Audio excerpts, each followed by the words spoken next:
People ask me, Bruce, what's your opinion and your outlook on things in boxing? I want to know, how do you choose a pound for pound fighter? What is your criteria? What is important to you? Okay.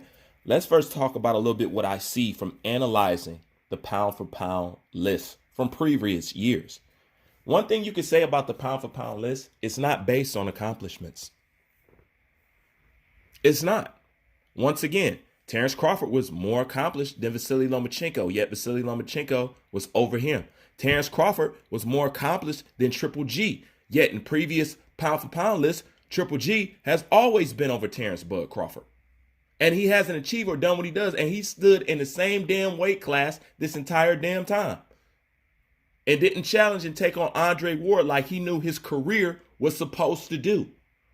So pound for pound, as shown with empirical proof, it's not about accomplishments. They show you that. Chocolatito got pound for pound number for doing nothing. People under him did more. This is the truth. So obviously, when I look at pound for pound, it's not about accomplishments. That's a fact. Okay? History has proven it's not about accomplishments. So Canelo fans, calm your ass down. Okay? Now, what do I base it off of? To me, pound for pound fighter is based off of fighting, not resume.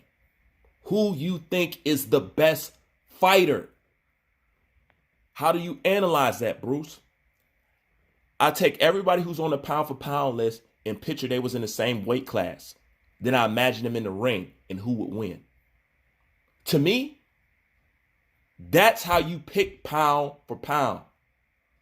See, the reason why accomplishments cannot be gauged as pound for pound, because number one, you have excellent fucking fighters who don't get the same opportunities as other people. And because they don't get that opportunity or have certain names, you seem to think that they're not great fighters. Everybody know Crawford is a great fighter, but he doesn't have the resume of Errol Spence. And the fact that Errol Spence has never been over Terrence Crawford prior, hell, I don't know anybody who got Spence number one. But Errol Spence has always been below third or fourth, or under Triple G. Triple G is always 4 or 5 or some shit like that. You know? But Errol Spence has a better, from the eye, a better resume than Terrence Crawford, but Terrence Crawford has always ranked higher than Errol Spence.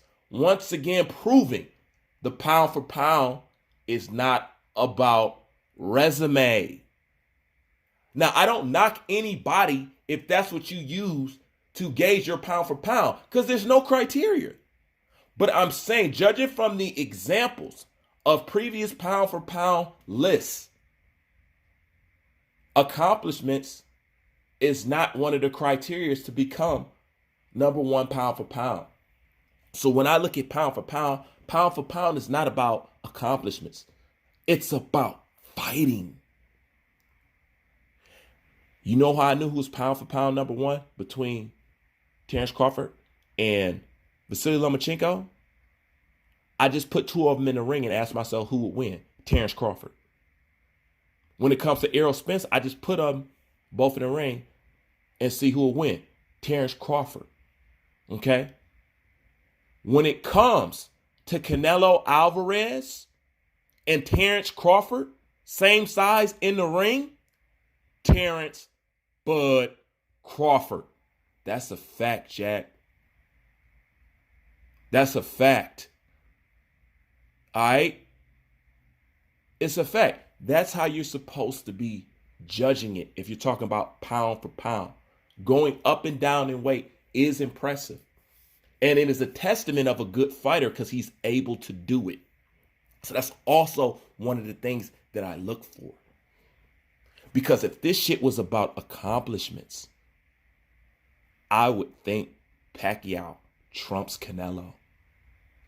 If not, how come when it comes to comparing Pacquiao to Floyd, Pacquiao is the greatest of all time and has a better resume even though Floyd Mayweather has beat more world champions than anybody in boxing.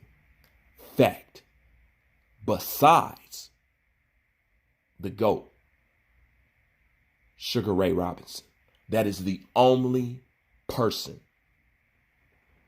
who has tied Floyd in fighting world champions.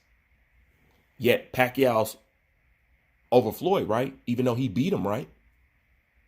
Am I right? All right then. So obviously accomplishments is not one of the criteria to judge the pound for pound fighter. Now you tell me, at what point in time did I lie to you?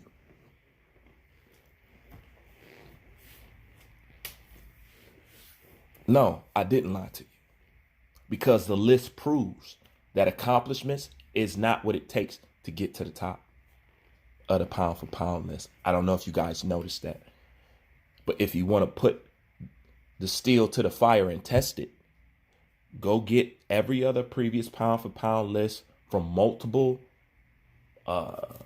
outlets or platforms and put them side by side, and you'll notice that the accomplishments and who accomplished what does not represent who's at the top. Is this true? Chocolatito, Canelo Alvarez, and all of them, none of them dudes was ever better than Andre SOG Ward.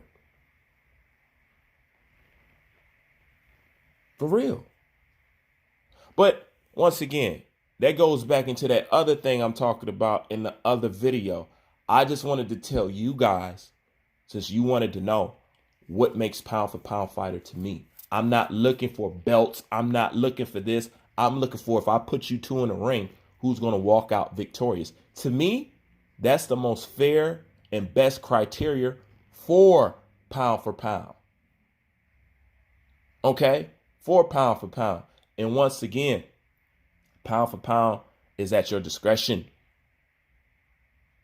Okay? Is at your discretion. Pound for pound really don't mean nothing. So y'all taking this way out of context.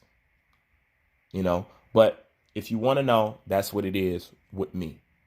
So when you assess these guys in pound for pound, number one, skip their accomplishments. Skip, because you're going to go back and forth with people all day. But you want to know what you don't go back and forth with people about? This is why boxing is one of the most fairest and sports at the same time while being the most corrupt.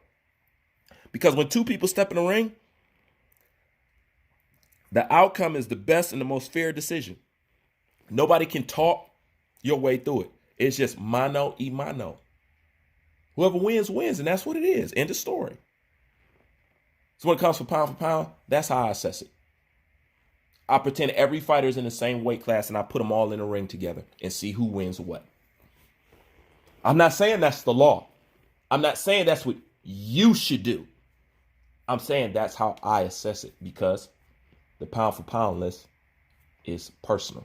It's at your discretion if you choose to partake in something like that.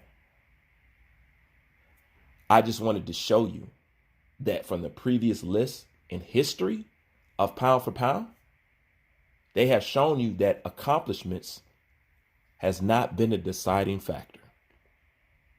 Leave thoughts in the comment section. Who's Vane? I'm out.